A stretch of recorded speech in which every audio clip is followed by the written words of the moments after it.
Imagine you are heading way back home after a long, tiring day and you hop into an Uber thinking that the ride will be safe and uneventful.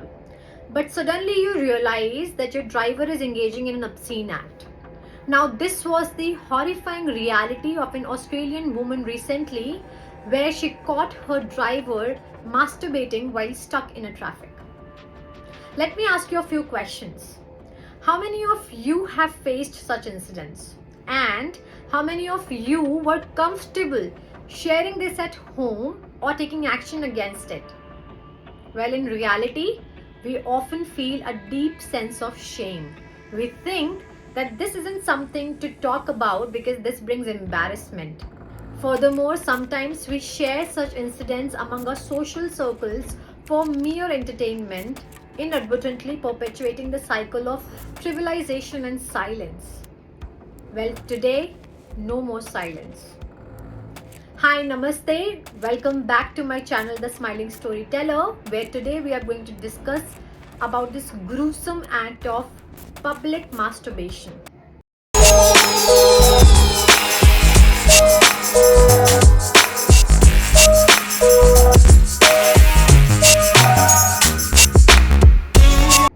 Public masturbation is a deeply disturbing behavior.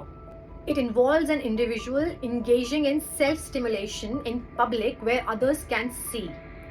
Now, this act is not just inappropriate, but is a violation of personal safety and dignity.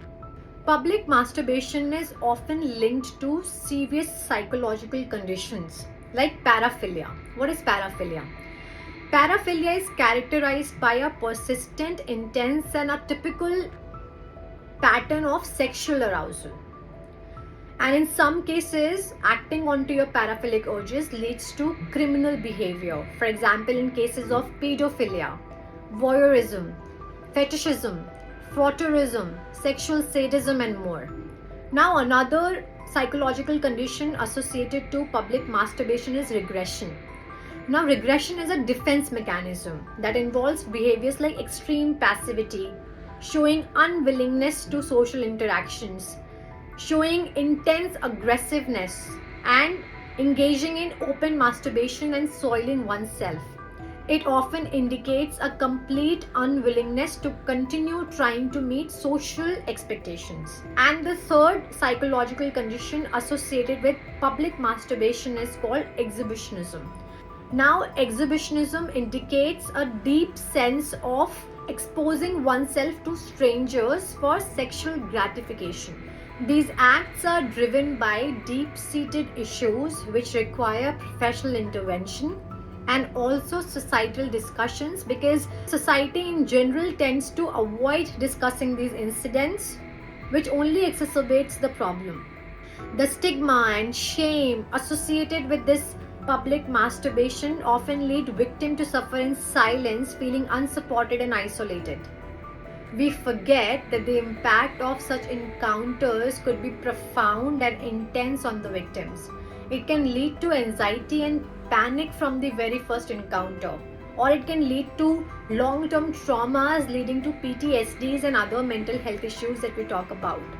Or it could lead to that fear of loss of safety, where once victim was feeling secure in the public spheres but now no more, and they retreat to their private spaces because many victims feel they have no one to turn to and no safe way to express their distress.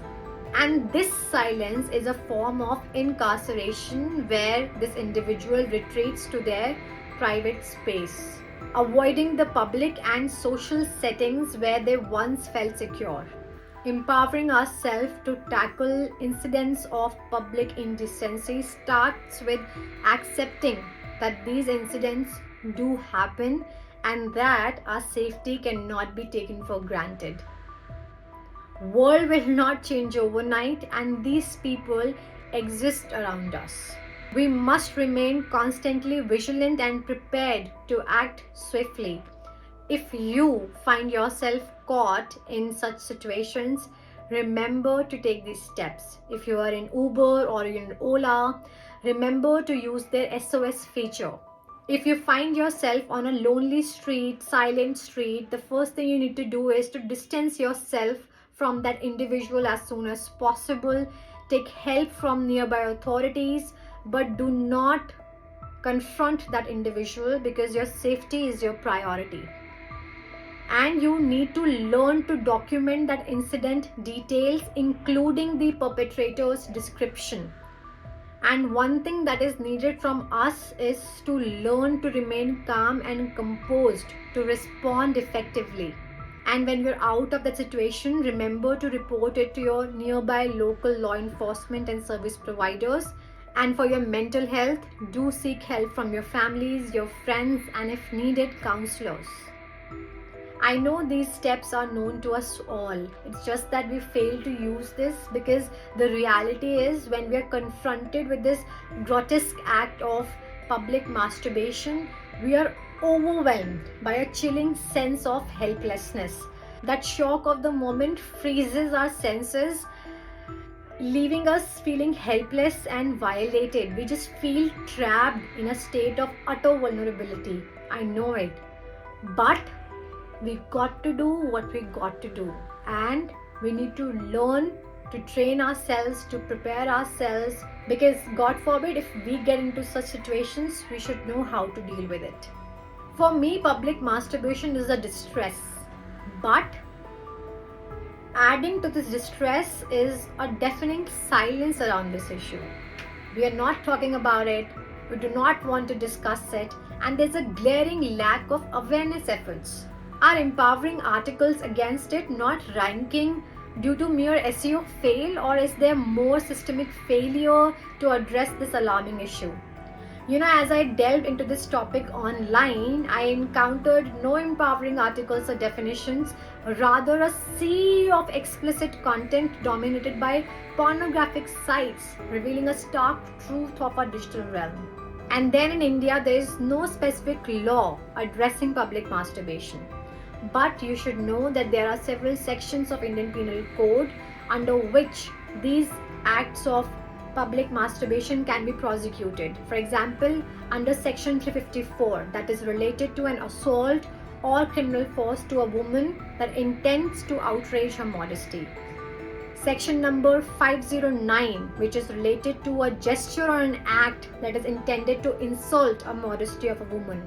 And section number 268, which is linked to public nuisance. Remember that these sections provide a framework, but they do not specifically address the issue at hand.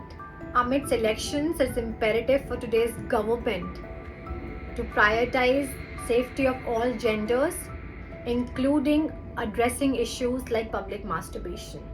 Because empowerment starts with addressing this issue and taking decisive action against it.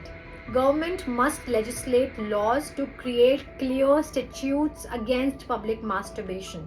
Government should ensure that perpetrators face apt consequences. Promoting awareness is crucial. Educating the public on recognizing and reporting this incident will help diminish the stigma attached to public masturbation and encourage more victims to come forward. And also, government should improve support systems like enhancing hotlines and counseling services where victims can be helped with resources to recover and seek justice. These steps are vital because safety matters to us all. And addressing this issue head on is essential because it can happen to anybody, anywhere. We have to support this, we need to discuss this further, we need to promote this issue so that in future nobody of us has to endure this ordeal again. So think about it, talk about it, act against it. It's important. Thank you for watching this video, but do not take this just as mere video. Help people around you who are facing this, who have faced this, who come to you and share with you this experience. Give them the right remedy, take them to nearby local law enforcement, help them with their mental health and not just talk about it. Bye-bye.